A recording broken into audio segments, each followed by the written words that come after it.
this is Deb Alps again. Today we're going to talk about, and I'm excited to have you by the way, today we're going to talk about some of the pitfalls that can actually stop you cold from success. And I think this is a really important lesson, something that everyone really needs to learn. Anyway, the first one, and this is probably the biggest one, is paralyzed by fear.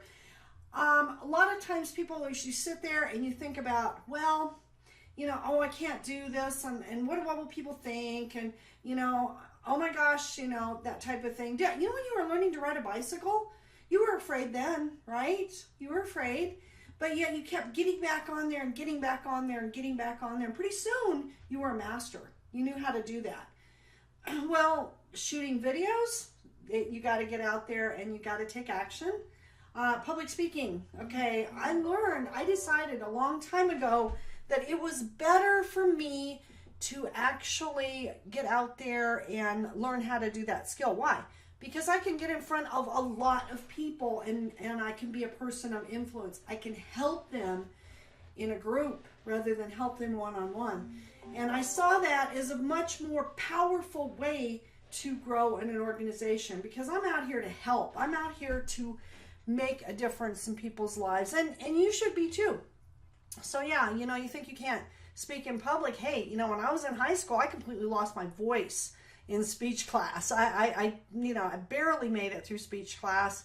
I was so scared, but like I said, once I finally, you know, like I joined network marketing and was a business leader at, you know, my own business and things like that, multiple businesses. I've owned more than one.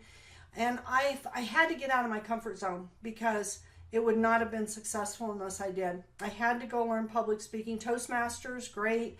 You have your peers critiquing your speeches, your ums, your ahs, all that type of thing. So that's one way to take action. Gee, I can't afford to market my business. I can't afford to do anything. Well, let me help you out with that one here too. You can always do something. Okay, you can always, like I said, in today's online world, you can always shoot a video, you can do a Facebook Live, you can go out and join Toastmasters, which, you know, yeah, you got to have the gas to get there, but, you know, it's not that expensive. You can always do something for your business and then keep working toward that leadership role, because people are going to only follow you if you are a leader. So get over your fears, take action. That's what I'm going to say about that, because I've already done it. I've already had to do it.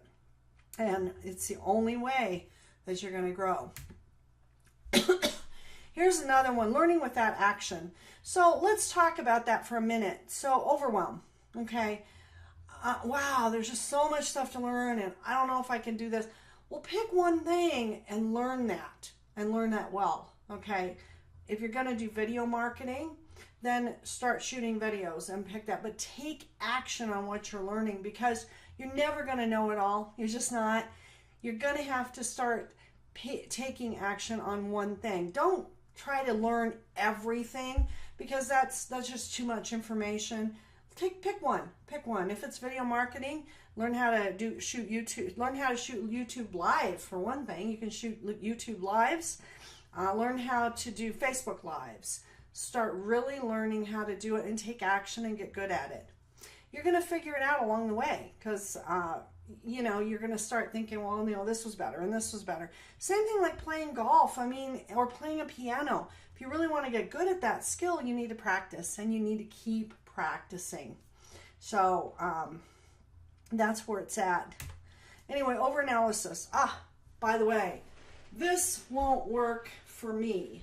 Now, if I try to do that, you know, I've looked at like different classes and stuff, and just masters, and sometimes they come up with stuff that's a little off the wall, and you stop and you think, oh yeah, this won't work for me. Well, how do you know that? Have you tried it? Have you done it? Okay, so and leaders try different things to see what does work, and just automatically saying, well, this won't work for me, or, you know, I just won't try that because that just sounds kind of weird and, you know, I don't want to do it or whatever. Well, here's the thing. Once I found, when I actually started working on the skills, like for email marketing, Ben Saddle, he's still got some really unusual skills, unusual things that he does to get people to actually open up his emails. Well, maybe, maybe he knows something that you don't know. Maybe you should be trying that stuff and quit over analyzing it and saying, nah, it won't work for me. So I'm just going to say, just try things before you absolutely write them off, because that may be what you need. Let's talk about head trash. Oh yeah, this is a big one. Little devil on your shoulder, and here you are, you're looking back at all your past mistakes. You're looking back at all the people that have criticized you. Maybe your parents, when you grew up, were constantly criticizing you, and they never did give you positive reinforcement. I grew up in a family like that. My dad actually did. My mom did not. I remember working with a young horse. Just started training the horse to ride for 2 weeks. And anybody that's ever had animals or worked with them know it takes a lot of work. Well, I showed my mom. I said, here, this is how far we've gotten. It's just been a couple of weeks. And well, you know what she'd say? Well, that horse needs to do this. It needs to do this. It needs to do this. Just the things that an advanced horse that you've been working with for a couple of years would do. And she never did praise the things I did right. She always looked for the things I did wrong. So maybe you're stuck with that. Maybe you're thinking about, all I've done is stuff wrong in my life. That's head trash. Okay. That's not believing in yourself. And how do you get over that? Again, read books every single day. You want to do that. You want to read your books. You want to continually keep growing, because if you don't, you'll never get over that. So watch that little head trash stuff. Watch that. This will never work for me. I'm not good enough. Really, I can't make a difference. Watch that stuff, because that's that little devil on your shoulder. He's talking to you all the time, and you need to get you need to get need to fight that, and you need to get some better information out there. Anyway, here's a good one too. Being comfortable with the good life. I got a good job. Okay, I'm making money. I do okay. I'm comfortable. I have a TV. I have a roof over our heads, this type of thing. All right. Well, are you happy? Are you really happy? Are you happy having to run in every day and maybe work 60, 70 hours a week and all that kind of thing? Well, okay, that's fine. But here, let me help you out with a true story that I had. I helped a company go public. I was an accounting supervisor, helped a company go public. Literally went in there. We got the segregation of duties and all of the things that we needed, and we went public. And then that company merged with another company. And as it happened, we had both me and my boss got let go because they already had a team in place with the other company. So they didn't need two teams. So you can be real comfortable and really feel like, well, I don't need to build alternative sources of income. And let me tell you, I think you do. And then all of a sudden, here you are with no job, with having to look for something else. So what would be best is actually getting those alternative sources of income, growing them, and then if something like that happens, you have another source of income that you can fall back on. You're not just sitting there in desperation. So just kind of think about that. But it's a big draw. It's a big thing that happens to a lot of people. I like I said, rental income, get your business growing, get that alternative source of income so that, hey, something happens, we're good. You're comfy. Anyway, how about desperation and self-interest? Okay, well, you see this with people that, you got one person that you just really want to recruit, that one person. Don't be addicted to the outcome. I'm going to say that. Don't be addicted to the outcome, because that person may not, grow into the one that you want. And I can say this by experience, because I was not that person, okay, that somebody would want to recruit. But here's the thing. When you come in a state of desperation, like, I need this one person and all that, you're going to push people away. That neediness, it's kind of like going to the mall and you want to get married, so that you go up to every nice, good-looking guy, and then you go up there and you give him a big kiss and say, hey, let's get married next week. Ew, kind of weird, right? Is that going to work? No, it's not going to work. Same thing with trying to romance somebody, just to go in and the first time you meet him, you say, hey, you know, we'd be great together and this would be fantastic and please join my team and all that.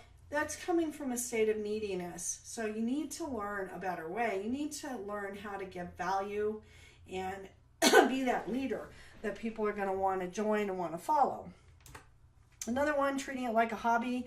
Well, here's the thing with that. So yeah, I'm going to go fishing in a week or two, or, you know, gee, I didn't get to it this week. Well, we'll get to it next week. And, you know, yeah, I'm going to put one video out there, and then you finally put a video out, and, you know, it's kind of like treating it like a hobby. All right. So what do you do with that? You know, instead of treating it like a hobby, you need to have a set schedule. Okay. You need to sit down. My recommendation is sit down at the beginning of the week and set down, okay, I'm going to do this today, this and this and this, and every day do something for your business. Have a schedule. Treat it like a business. It is a business if you want it to be, okay? If you just, you know, if you just kind of want it to be a hobby and all that. If you really want to help others, yeah, treat it like a business, because, you know, shooting one video a month, you know, people aren't going to see that a lot. They're not going to really be motivated. They want to join people that are leaders, and one video a month, it's treating it like a hobby. That's what's up. So be careful with that. Treat it like a business, not a hobby. And another one, this one is huge. Being too concerned with the opinions of others. Well, here's what's up with that. You're always going to get criticism. I have personally seen Ray Higdon. You know, he's on the Inc. 5000 list of fastest growing companies and that type of thing. And I have seen him literally, while he is shooting a Facebook Live, literally get criticism and stuff, and he just deletes them. He doesn't get too concerned with it, you know. The other thing is, let's say that you're going to show, you know, you're going to show a prospect your presentation. You know, don't be addicted to the outcome. Don't worry about it. Don't be concerned with it. Don't worry about criticism. It's going to be there. You're going to get it. So just keep moving on. You know, I've had criticism in every area of my life. I've run businesses. I've run six-figure businesses. And I just had to learn that people are always going to be there. They're always going to criticize, and you just kind of get over that criticism and not be concerned with it and move on, because leaders do get that. You know, we stand out, and that's what happens. Add to that, the lion doesn't lose sleep over the opinions of sheep. So this is just a little quick thing right there for you. Here's another one, being obsessed with results instead of activity. Well, okay. So here you are, you've shot videos. Eventually, you know, you're going to have to analyze your stuff, and I highly recommend going through and analyzing what's that. But first of all, you really need to be concerned with your activity. Are you doing something every day? Because people are watching you. They're watching to see if you're out there being that leader. And, you know, if you're just constantly, oh, this ad didn't get any results, or, you know, oh, gee, I didn't recruit that person, or whatever. Quit worrying about it. Just keep working on the activities, because it will come. It will absolutely come.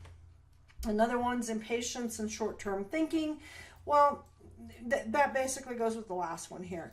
So you got unrealistic expectations. You know, you think that every single person that you talk to is going to be interested in your deal, and then you find out that maybe only 2 out of 10 or 3 out of 10, you know, are actually maybe interested or in either be a product person or a you know, a recruit for your business. So, you know, quit thinking short term, think long term, because this, you know, network marketing, that's a long term business. This is not a short term business. You can't necessarily, you know, get there in 1 week, 2 weeks, a month. You have to keep developing the skills, and that's a long term thing. And focus on one skill at a time. We've already went over that. So, and here's the next one, lack of belief. Okay, when I first got into network marketing, I was in a skincare line or whatever, and it worked pretty good at first, and then I just noticed it kind of quit working. Okay, So I was getting more and more of a lack of belief. I didn't believe in the product, didn't believe it really helped. And yeah, it's just think about that for a minute. It's almost impossible to recommend something to your friends if it doesn't work, if it doesn't work for you, if you don't believe in it. So if you don't believe in your product, get another product. Look around. You know, there's plenty of them out there. Lack of belief in yourself. Wow. So what can you do with that? Well, here you gotta believe you can succeed. You have to believe you should succeed, and that it's worth the work required. So here's what you do with that one. You really, leaders are readers. You keep reading, keep growing, keep working on you. And believe it may take you a year. It may take you 2 years, okay, to get enough belief in yourself. Plus action. Let me keep putting in the action thing. But it may take a while, but keep reading those books, keep studying, keep growing. And pretty soon, that belief is going to start to grow. You're going to start to feel better about yourself. It happens. It happens to, there's people, they don't do anything for a year, maybe 2 years, then all of a sudden they just blow it up because they've got that belief. They start believing in themselves. And for the last one here, I'm going to talk about vision yet again. Okay, who do you want to become? Folks, who do you want to become? Get that vision board out there. You can certainly chase any material thing that's out there, but get that vision board out there and decide who you want to become. Who do you want to influence? Who do you want to become? Do you want to become that person that your kids look up to? Do you want to become the person that people look up to? Do you want to be the leader? Can you see yourself doing that? Can you feel it? And when you want to have it done by, get that vision board out there. Pain, and then by the way, pain pushes you until a vision pulls you. That's Dr. Michael Beckworth. And when you're currently in a state of pain, where do you want to go? Where do you want to go from there? Do you want to get out of it? Yeah, probably. So anyway, I hope this was valuable for you. And we'll see you in the next training. I'm excited for you. I'm glad to put you on your journey. Anyway, we'll talk to you soon. Bye.